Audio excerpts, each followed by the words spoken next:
was November 2008 when Gay Talk Radio was started. It is an effort to enlighten, empower, and strengthen those in our LGBTQIA family. Because we're going to get a little serious now. Here's a couple clips that go to show the serious side a little bit. Remember humanity? Question mark. I've always been one of those guys often surprised by the lack of humanity in some. For instance, years ago, the AIDS quilt was displayed in its entirety in Washington, D.C. 2 U.S. presidents ignored invitations to view the AIDS quilt, and it was being displayed on their front lawns. I was surprised. When Iran hung 2 men simply because they were gay, I was surprised. When 1 young teen shot another in the head at school because he was gay, I was surprised. When a young homosexual man from Fiji was murdered by a young heterosexual man from Russia in a California public park, I was surprised. When a young gay man was murdered in the heart of America and the murderer was sentenced to 3 years, eligible for parole in 10 months, I was surprised. Now we see states talking about financial implications. Like Massachusetts recently repealed a 1913 statute that will now allow out-of-state couples to get married there. Some folks in Michigan are talking about the cost of GLBT exclusion. Apparently it's become an issue about money. While I'm happy for any positives, it's a bit sad the catalyst can't be something simple and pure like love for your fellow human, or maybe even because it's fair and right.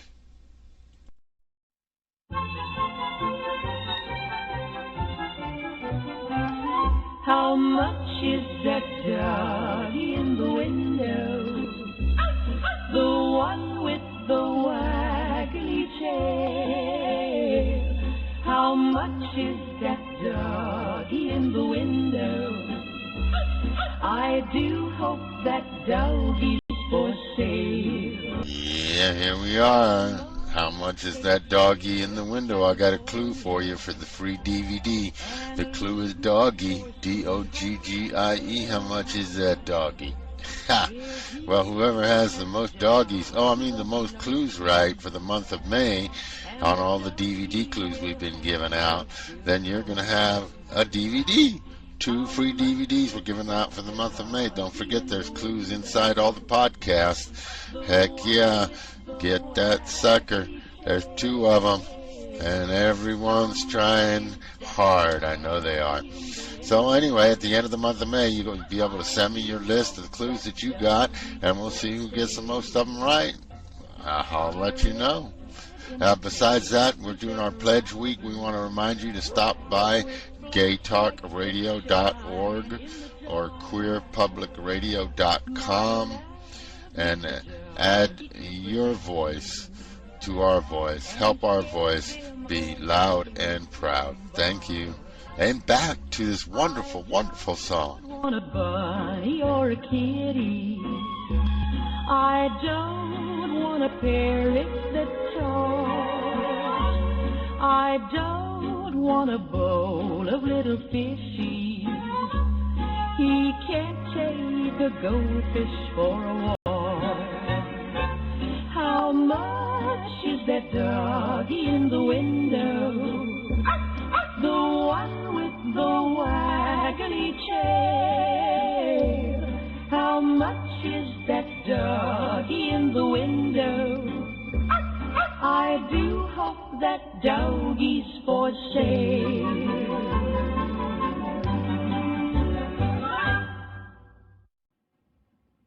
Oh, Elizabeth Alexander's going to read a poem. Wow, what a speech. Praise song for the day. Each day we go about our business, walking past each other, catching each other's eyes or not, about to speak or speaking. All about us is noise. All about us is noise and bramble, thorn and din, each one of our ancestors on our tongues. Someone is stitching up a hem, darning a hole in a uniform, patching a tire, repairing the things in need of repair. Someone is trying to make music somewhere with a pair of wooden spoons on an oil drum, with cello, boombox, harmonica, voice. A woman and her son wait for the bus. A farmer considers the changing sky. A teacher says, "Take out your pencils. Begin." We encounter each other in words, words spiny or smooth, whispered or declaimed, words to consider, reconsider. We cross dirt roads and highways that mark the will of someone and then others who said, "I need to see what's on the other side. I know there's something better down the road. We need to find a place where we are safe." We walk into that which we cannot yet see. Say it plain, that many have died for this day. Sing the names of the dead who brought us here, who laid the train tracks, raised the bridges,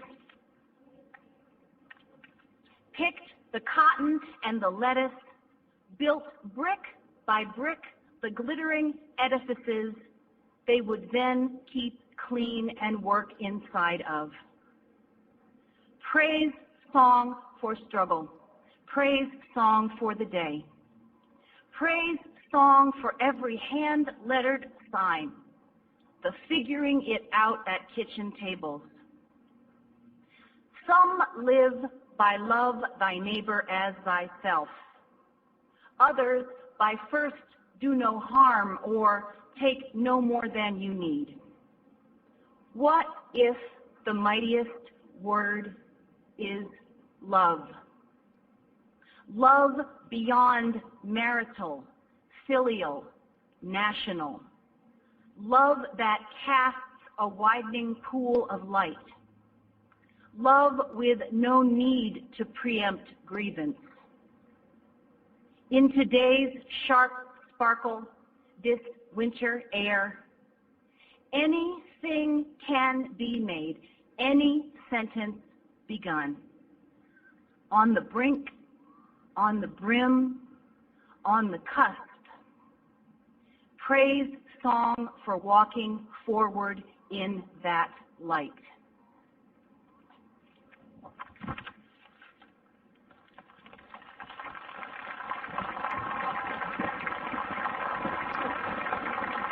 Yeah, the light of love, folks. How many times have you heard many of us around here say that? Was that a beautiful was that a beautiful poem or what? Wow. I was like, yeah, now we're talking. Now we're talking. You know, in the beginning of January of 2009, I read an article about a Mormon gulag, and I said, what? You know, Mormon. You know, this was around the Proposition 8 thing, and after that, shortly, blah, blah, blah. I had, you know, and I still do have this little critch in my craw, you know, for Mormons. But anyway, I read this article about this Mormon gulag and this Senator Butters in in Utah state senator, and how powerful he is, and that he was, you know, of course, involved with the Mormon Church, and this place called the, what the nickname has been nicknamed the Mormon Gulag. Back then, I would think it was called Ridge something, and you'll hear it in the sound clip, and the new name too. You'll hear all that then. Anyway, so I published about it. The show was upcoming, and had that mentioned in it because that was going to be like the focal point of the show, at least half of it, that's pretty much where it ended up. And evidently, one of the gentlemen that wrote the article that I was going to be using as the foundation, the bedrock of the whole thing, called me just before the show started. Called me up on the phone. I hear you're going to be talking on the show today, and blah blah blah. And would you mind if I'm on the show too? And I said, no, I'd love that. And so it was a total surprise. So anyway, the Mormon Gulag and what that's all about and what's going on there, and then afterwards I'll give you a little bit more of the story. So do you remember when that all started? I was telling you I was going to give you the rest of the story. I don't know if you noticed during that I was getting kind of emotional. It was very I took it all very seriously. I took it to heart, and because I've heard of places like this. I've read of places like this. It's just terrible things that can happen in places like this. And to realize that maybe a senator's involved with this too I just thought something had to be done about it. So after the show, I got on the internet.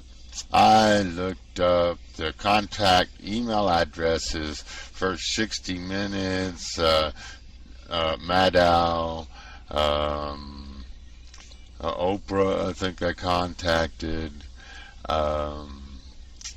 I don't know, MSNBC, and there was another one I contacted. There was like 5 or 6 of them, of those big media outlets that I contacted about this story, gave them the direct link so they could hear that audio portion that you just heard. And the young man that was on that gave his email on there was contacted by email by a lawyer. I mean, I never heard, I heard from him after this, because I followed up on it to send him an email to ask him, because I was telling him the whole time, hey, I'm doing this, I'm doing that. So if you hear from people, I don't want you to be surprised, because I'm stepping a little beyond here. I'm taking an extra step and contacting all these major media outlets for you about the show and giving them the link to it and tell them that I'm just shocked by this, that this has not been uncovered and something has been done about this, especially when there's a state congressman involved. So then next thing you know, he's hearing from a lawyer, and then I hear from him that he's being contacted. And then many months go by and I never heard nothing, and I contacted him again and spoke with him and said, hey, what's going on with all that? Because he was wanting to press charges. He was ready to rock and roll. He was abused in there, physically abused in this place, and so were other kids. And he had a website, and they were all ready to come forth. And he told me, oh, nothing came of that. And I found that kind of, I was just puzzled by that. I really was puzzled that the fact that I was almost fairly certain that it was my actions that got this lawyer to some and probably some well-to-do lawyer, not just some fly-by-night, and that nothing became of it, and it just makes me wonder about the whole thing now. So at first I wasn't going to air that show at all, but then I decided, okay, well, we'll run with it. I don't know what the specifics were about the lawyer thing, and I would have loved to know, but when I told him, I said, well, would you like to come talk about it? He was, well, do you have a lot of listeners in the Utah area? And I was like, well, we're a bit more worldwide. And so anyway, we didn't have another anything happening there. But later on in that show, that same show, that Mormon Gulag show, I heard from David Zarza as a first-time caller. But he has his own show. He's a psychic in his own right, and He's a wonderful person and a very handsome gay man. So I'm going to let you hear a call where I spoke with him. So do you remember when that all started? I was telling you I was going to give you the rest of the story. You know, I don't know if you noticed during that I was getting kind of, emotional. It was very I took it all very seriously. I took it to heart, and because I've heard of places like this. I've read of places like this. It's just terrible things that can happen in places like this. And to realize that maybe a senator's involved with this too was I just thought something had to be done about it. So after the show, I got on the internet. I looked up the contact email addresses for 60 Minutes, Maddow, um, Oprah, I think I contacted. Um, I don't know, MSNBC, and there was another one I contacted. There was like 5 or 6 of them, of those big media outlets that I contacted about this story, gave them the direct link so they could hear that audio portion that you just heard. And the young man that was on that gave his email on there was contacted by email by a lawyer. I mean, I never heard. I heard from him after this, because I followed up on it to send him an email to ask him, because I was telling him the whole time, hey, I'm doing this, I'm doing that. So if you hear from people, I don't want you to be surprised, because I'm stepping a little beyond here. I'm taking an extra step and contacting all these major media outlets for you about the show and giving them the link to it and tell them that I'm just shocked by this, that this has not been uncovered and something has been done about this, especially when there's a state congressman involved. So then next thing you know, he's hearing from a lawyer, and then I hear from him that he's being contacted. And then many, many months go by, and I never heard nothing, and I contacted him again and spoke with him and said, hey, what's going on with all that? Because he was wanting to press charges. He was ready to rock and roll. He was abused physically abused in this place, and so were other kids. And he had a website, and they were all ready to come forth. And he told me, oh, nothing came of that. And I found that I was just puzzled by that. I really was puzzled that the fact that I was almost fairly certain that it was my actions that got this lawyer to some and probably some well-to-do lawyer, not just some fly-by-night, and that nothing became of it, and it just makes me wonder about the whole thing now. So at first I wasn't going to air that show at all, but then I decided, okay, well, we'll run with it. I don't know what the specifics were about the lawyer thing, and I would have loved to know, but when I told him, I said, well, would you like to come talk about it? He was, well, do you have a lot of listeners in the Utah area? And I was like, well, we're a bit more worldwide. And so anyway, we didn't have another anything happening there. But later on in that show, that same show, that Mormon Gulag show, I heard from David Zarza as a first-time caller. But he has his own show. He's a psychic in his own right, and he's a wonderful person and a very handsome gay man. So I'm going to let you hear a call where I spoke with him.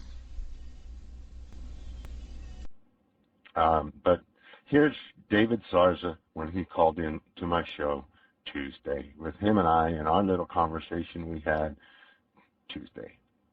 So it looks like I got Dave on the line. So let me get Dave in there. And I'm going to guess it's Dave. Is that you, Dave? You're right, Tom. How are you?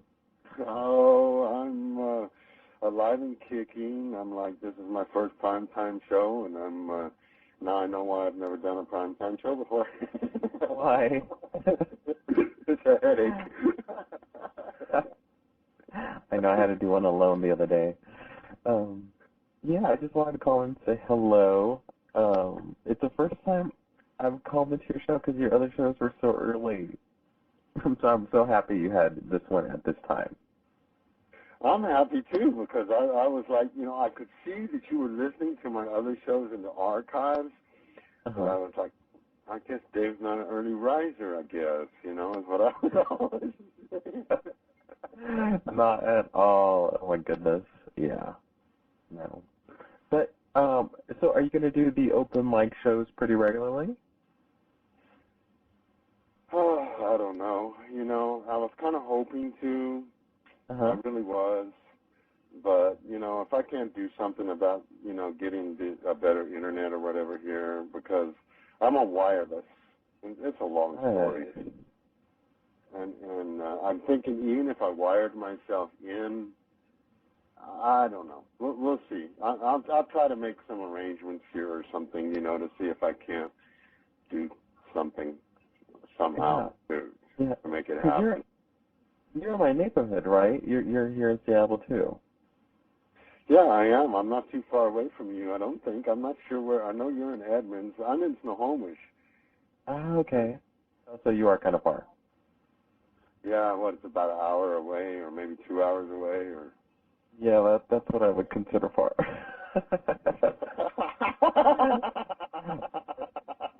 I swear, I've gotten so spoiled since we moved here from LA, because in LA, you drive everywhere. But here, I live like 10 minutes away from my office. So, the most I have to drive anywhere is to my office, because the supermarket is about like 2 blocks away. I can walk there. So I'm really spoiled. But I love it. You are spoiled. That's okay, though. So, yeah. Nothing wrong with that, No, I'm so happy. I'm so thrilled to live here, because it's so beautiful. And to be honest, it feels a lot more, I would say, gay-friendly. Wouldn't you think? Wouldn't you say? Well, where are you from before this? I grew up in San Diego, but I lived for the last 13 years in LA, in Los Angeles, California. I don't know. That just seems like it might be a stretch of a comment for you, but for me, coming from San Antonio, Texas, before I came here, that's a definite yes. Oh, got it. No, it's definitely more. Well, I don't know. I guess it's the type of gays. We have different type of gays here. We don't have the what we used to call the clones. The Teutonic looking, tall, muscular, blonde, and super tanned body Nazis. That's what they have down in California, you're saying? The clones? Yeah, that's what we had there. We had the clones. But here, we all come in so many different shapes and sizes. It's so cool. It's more realistic. Yeah, it's true. There is. There's a little bit of everything here, I think. I know, because I was in that rally they had back on November 15th. And that's like the Prop 8 rally? Yeah, that was the first time I ever even saw Capitol Hill. And I was like, oh, wow, this is way cool. There's a rainbow flag hanging from every light pole, and it's kind of, I was like, oh, I used to think, there's a place called Cedar Springs in Dallas, Texas. It's like this 3 blocks, I think, where they have that, where they have the rainbow flags hanging from, You're in this little bubble. Yeah, really, tiny bubble. Oh, that is so funny. So Capitol here, I think that's what they call it here, Capitol Hill, with it was like went on for blocks and blocks and blocks and blocks and blocks, and I was like, wow, I got to spend some more time over here. Yeah. It's definitely more than a hill and more than a neighborhood. I would almost call it a little city within a city, within downtown Seattle. Yeah. Have you ever been to Vancouver on Davie Street? It's kind of like that. I have, and it's pretty gorgeous there too, because there's also a variety of different types of our people, which is really cool. It's always good to see. I like variety. I like different. I like unique. I mean, that kind of, it's, to me, it's like a safe zone or something, you know. And it's not really a safe zone. It's not at all a safe zone. People go there just to bash gays, but it's still, you know, it's wonderful to be able to drive or walk down the street or whatever, and you have on your rainbow shirt or your rainbow colors, and you don't get too many people looking at you weird. You know, people smile when they look instead of frown. You know, and it's a good feeling. Yeah, that's so true. And I can't imagine what it was like in Texas. Well, you know, I can't say San Antonio was that bad, but, you know, I wasn't born there, but I was there from the time I was like 12 years old. And I didn't even know, you know, I'm the son of a military officer. My father was he's a retired lieutenant colonel from the Army in 1969. And so, you know, I had that military upbringing. I didn't even know there was such a thing as a gay bar until I was like 24 or 25 years old, somewhere around there. Wow. And I did not even come out to my family until I was 26 years old. I mean, I had already been working in a gay bar for a year before I even came out to my family. They didn't even know where I worked, you know, or anything. Interesting. Oh, my God. Well, you know what? It sounds like we had similar stories because I didn't come out to my family until I was 27. Oh, wow. Yeah, I didn't have a boyfriend until I was 21. So I can appreciate the whole blooming late thing. Well, you were doing good having a boyfriend at 21 because I don't think I had one until I was 25, you know, so, yeah. I mean, that's kind of what forced. How did you have a boyfriend without telling your family? It's really easy when you go to school away from home. When you live more than a city away. Yeah. I see. Yeah. Yeah, that makes a difference. I was in the same town with them still. Got it. Yeah. Well, I mean, I went to Dallas to go to school, but yeah, different. That was different then. Yeah. That's cool. Well, you know what? You're younger than me. Am I really? I think you're a lot younger than me, yeah. I'm 52. Okay. I would say younger. I'm 33. I'm sure you would. I've seen your picture, and that's a way old picture. You're a lot younger than I am, girlfriend.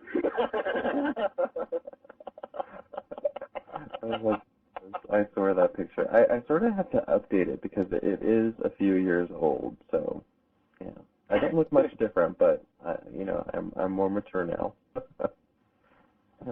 Well, I just love your attitude. You know, whenever I've heard you and listened to your shows and stuff, you're always so. You just seem to have it so together, you know. You just don't seem. I just don't see you ever losing your temper. Although I'm sure you do. You know, I just got this vision of David. You know, he's always so monotone and always so cool and always got it all together. You know, and I'm like, yeah, I know that's not true and realistic, but anyway, it's the way you come across. Got it. It's a lot of meditation and a lot of sex.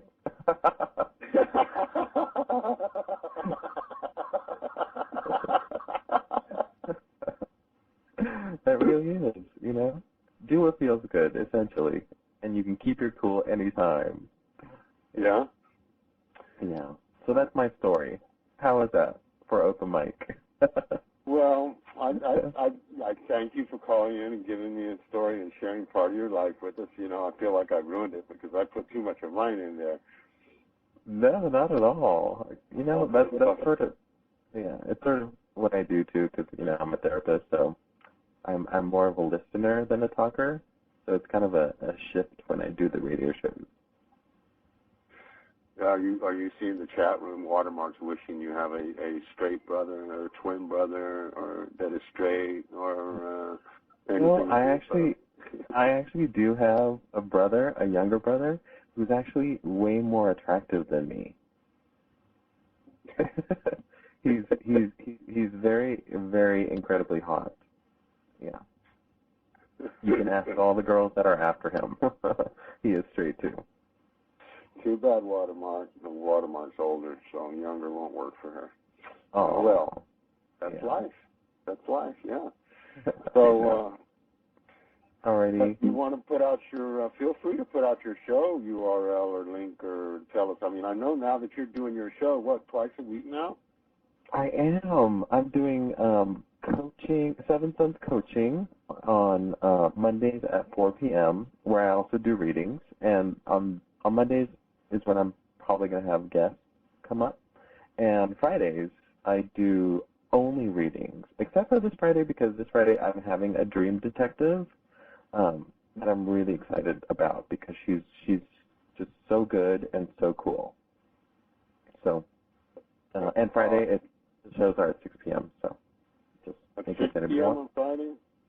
6 p.m. on Friday and 4 p.m. on Monday. Okay, those are Pacific times, folks. Yeah, And the address is just, blogtalkradio.com/directed-focus. So. Directed focus, yes. Yeah. And you do hypnotherapy too, right? I do hypnotherapy too. Because that's what I'm interested in. Once I get myself employed here again, I'm gonna get some money saved up. I want to come see you for hypnotherapy, because I had an out-of-body experience when I did attempted suicide when I was a teenager. Yeah. And I went up and saw the light and all that kind of stuff. And wow. I know there's got to be more to that than what I can remember, which is basically what I just told you is about the extent of what I remember. Yeah. And so I'm like, yeah, I said, well, I got to be hypnotized, because there's got to be more to that story. So. Oh yeah, and there's actually a technique that we could do to take you to that place, between lives, where you can actually, find out even more information about, the life you're living now and lives you had previously, which is really cool and really exciting. Cool. Yeah, that would be fun. I've never had anyone tell me anything about any previous lives, but I've been told other things about myself. But anyway, I plan on doing that in the future, and I think 2009 is going to be my year to get my shit back together again. So my show's ready to mature, so I can say those kind of words. You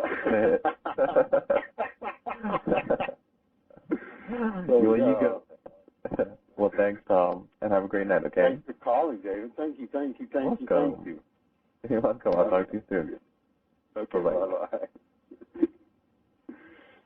Thank you, David. Oh, that was so nice of David to call in. David's such a... Because, I've been slamming the Mormons here. Even Charn asked me not too long ago, how come you've been slamming the Mormons so much? And I've been slamming the Mormons because of what they had in their stake with Proposition 8 in California. Like 7 out of every $10 was donated from the Mormons. So, yeah, they've kind of been on the hit list in the crosshairs, if you ask me.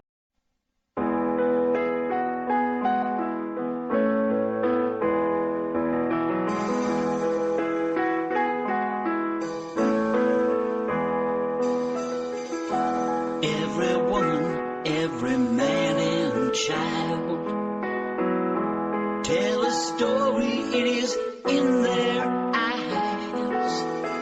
It keeps them going, that's how they go. You got nothing if you ain't got hope. Well, that about wraps things up for this pledge-a-thon. We thank you for visiting with us. Folks, the song playing in the background is called Hope. It's by a group called the Corrigans. They actually emailed me and asked me to play this song on Gay Talk Radio, and I've played it many times. It's a very moving song, and I think it speaks to our community, because there is so many out there that don't have hope. And it is so important for us to provide them hope, to guide them in that direction so that they can have hope. So many in our world feel hopeless, lost, and tossed aside. We all know that that's not right. We all know that they are fellow human family members. We all know that we are supposed to love our fellow human family members. So please help us. Please help us at Gay Talk Radio and Queer Public Radio get the message out, to give hope, to make a difference, because it's you that can help us have an impact, to help us continue having an impact. It's important. People need our help out there, and all it takes is a word. The existence of Gay Talk Radio has changed people's lives. Just see the words Gay Talk Radio, and that this is an internet radio station for our community, has brought hope. Help us bring hope to them. Visit gaytalkradio.org or queerpublicradio.com. Do your part to help us do our part. We'll see you tomorrow on our pledge. Thank you, and have a great day. You've got nothing if you ain't got hope.